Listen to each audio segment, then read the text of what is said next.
Good morning, everyone. Thank you for joining me for this Friday, March 1st. We're right into soon spring is upon us. I'm so happy, especially I'm in Canada. And so the sun is going to be something that I welcome very much to come back. Welcome back to spring, a new life and creativity. And then we're going to work this week with digestion, digesting life's experiences. So, what you're experiencing in life right now, and then and how that impacts the hormone system. But before we get into today's energetic balance, I do need to say that this does not replace medical attention. If you are having an emergency, please get to your doctor, to your general practitioner, to the hospital, to the emergency room. I do not diagnose. This is simply an energetic tune-up and support for your body, mind, and soul. Um, Also, if we've never worked together, if this is your first time finding my channel, welcome. Thank you for being here. Please like, subscribe, and share. These are complete complimentary sessions, so they're open to everyone. We can get out a nice dose of tender loving care, some TLC out to the world. Okay. Oh, so the first thing that I'm going to go ahead and do is we've got to calm the nervous system. I could feel how over agitated it is. And we need to do a little bit of bringing that nervous system back to center, bringing it back to a calm state. From this calm state, that's when healing and homeosynthesis takes place, where restoration takes place, where rejuvenation takes place. When you sleep, and you still have a high level of cortisol pumping through your body, even your restfulness becomes disturbed. It's not really restful. Maybe your mind is still going. Maybe you're very involved with what's happening in your life. Maybe the stresses feel overwhelming and you get quite involved in what's happening. And this directly impacts the nervous system, and it shoots us into this everything is an emergency. So not being able to see what is actually happening and then taking practical action. So in comes worry. As in comes worry, it clears up our thinking. It takes big pieces of information and makes them into small digestible pieces. But when everything becomes emergent, everything seems really important, from balancing your budget, let's say, to did the simple things of combing your hair or washing the dishes or taking the dog for a walk. Everything is heightened emergency. Then that worry isn't able to come in healthily and help you sort out, think, but not lazily, not following thoughts, but actually think and put in a strategy, or I'd like to say I like the word better, practical action. It's very practical to take a step back. But when involved in worry, when involved with the thinking of what's going to happen, or that OCD, um, paranoid thinking comes in, oh, the worst case scenario thinking comes in, oh, my life has always been the same, it's never going to change, and I know what it is. Thinking comes in, it really shoots the nervous system into this stress response. And then this overexcitedness sets in. And that's very hard on the systems. It's taxing on the brain. It's taxing on the organs, on the hormone system. It's taxing on circulation. Everything starts to slow down. Goes, oh, well, I'm in danger. I'm in danger. So the whole body goes into looking out for danger. Now, it used to be the case that there was more, life is inherently dangerous, but, our ancestors, they did have a saber-toothed tiger, maybe lurking in the weight, and it triggers that I've got to look out for danger around me all of the time. So we're going to do a switching technique. It's very simply said, restoring the nervous system back into that parasympathetic, back into that relaxed place. back into the place where life becomes digestible. We're going to drain from the nervous system excitedness, hyperactivity. Now, not hyperactivity in adults is um, done this, is not experienced the same. Hyperactivity in adults could be, thinking really fast, talking really quickly. Those people who like are bouncing around, those people who can't sit still, or those task masters, right? I'm bouncing from one task to another. We got to drain that overexcitement out of the nervous system so that it can come back to center. And that feels really nice when I say that. Come back to center. We're going to drain pathological worry out of the nervous system. We got to reduce the cortisol levels. So we're going in with that are pumping through the body. High cortisol, high stress hormones create inflammation and stagnation through the lymphatic system. Now, the lymphatic system is responsible on a consciousness, because all your body parts have a consciousness. They all have this consciousness to them. And the lymphatic system works with the spleen, which has to do with low self-esteem, overanalyzing, overthinking. And we've got a bombardment I could feel around that spleen. It feels really, really rigid, really rigid. So we've got a pathological consciousness of the spleen in there where worrying shows that I care. Worrying means I care. And now this is you can see this as a global phenomenon. I know that I've experienced this in my life from my mother, always worrying about me or worrying about a situation or worrying about something means that there's care. And now a lot of people think like this. Oh, I worry because I care. I've got to show you how much I care, and I'm going to do that through worry. Now, that's a pathological expression of worry. It has nothing to do with the other person. So this may be a little bit challenging. So just open up your ears and your heart listening to this, because I could feel the defensiveness coming in. Yeah, but Monica, let me show you all of my proof and all of my recipes. Yeah, but.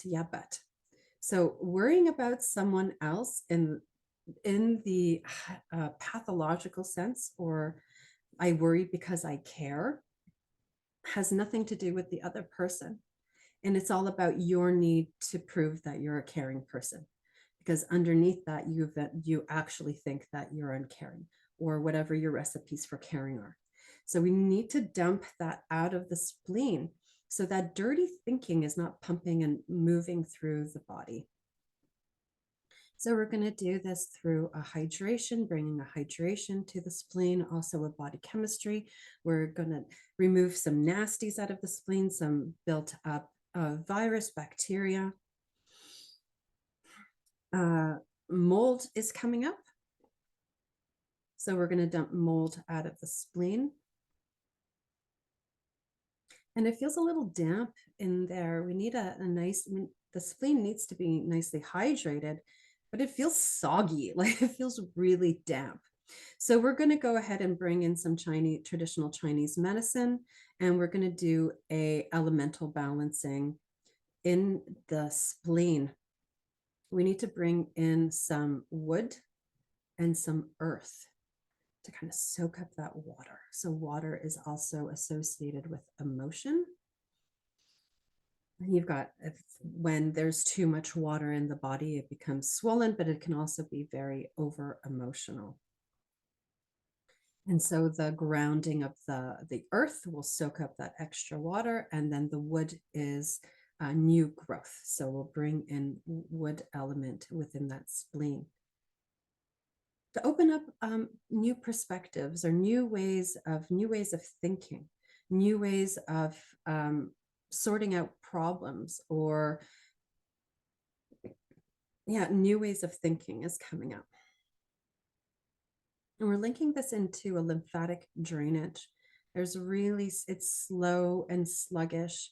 So we need to speed up we need to speed up slightly the way the lymph drainage. It's too slow. It's too slow. And it's creating pools and pockets of inflammation, especially around the joints. And it's kind of making me, I'm feeling a little uncomfortable in my knees. I've got pains in both of my arms. I could feel the pain in my hands. Ankles are also coming in. So we need to do a nice lymphatic drainage and speed up that just by a hair, just a smidge. So I'm going to link that to your prefrontal cortex. Your body mind's going to take from the session what it needs. So I'm just speeding up that movement rate through the liquid, the fluid through that lymphatic system. Now I feel like moving, you can kind of move your arms around, just give yourself a nice stretch. It's movement. So exercise or dry brushing, swimming is fantastic. Even walking or light exercise helps the lymphatic system move. So we are living in a very sedentary lifestyle. So a lot of us are in front of computers for work.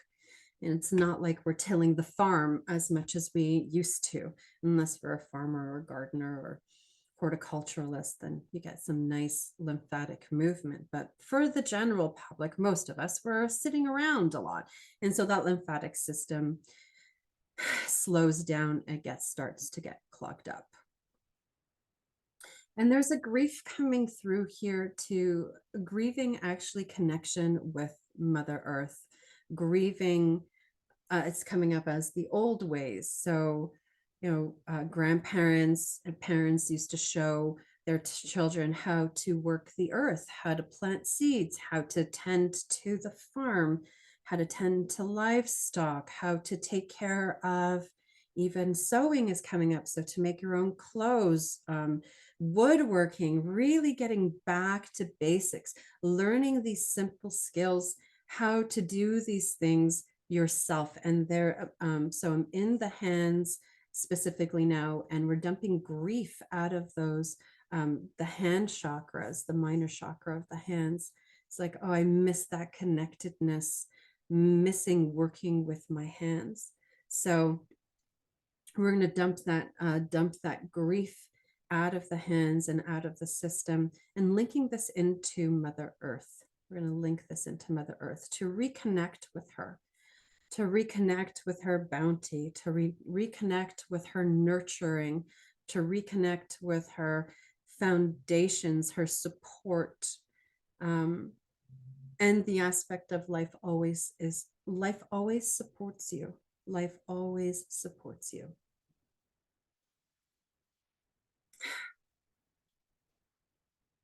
All right, now we're moving into digestion, we're moving into the stomach in relation to the small intestines. So stomach breaks down life.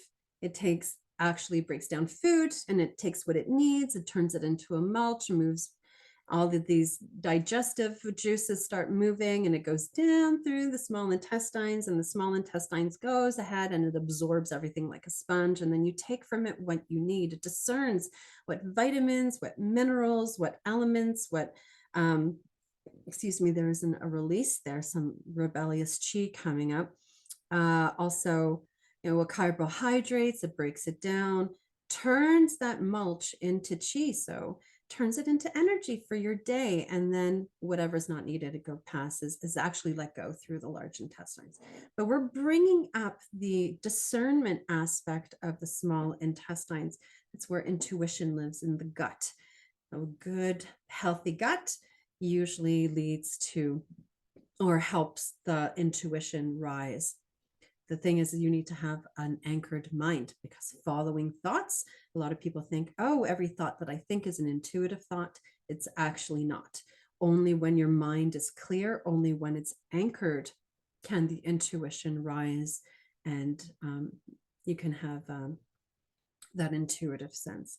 But in this case, what we're doing is bringing in the consciousness of discernment from the small intestines, to help the stomach break down big life events, or even if it's events that are still stuck energetically in your stomach from childhood or teens or 20s, or if you've got some traumatic events stuck in there, or some things you just can't let go of, some things you just are begrudged to. Is like, oh God, I remember that time when I was 4 years old, or when I was 10 years old. Or you can think for yourself, even for yourself, if you're holding on to any grudges, and that breeds resentment. And I think that's one of the worst things to be and to have inside your body, is to be resentful to others around you in your life. And that really breeds victimhood and victim mentality.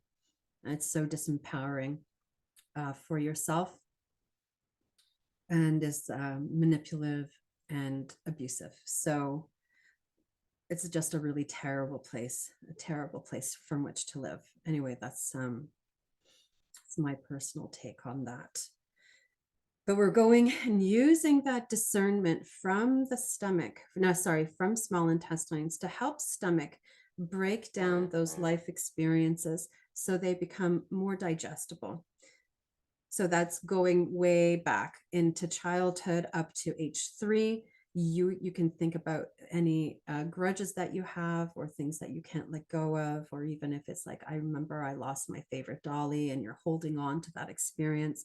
We're going to have this part of the session is going to help to digest that, to let it go, to synthesize it, to break it down, those small experiences into wisdom, and then linking it back to diaphragm and for small intestines for synthesis and release, so that these experiences can leave your body in the sense that they're neutralized, that they don't have any charge anymore.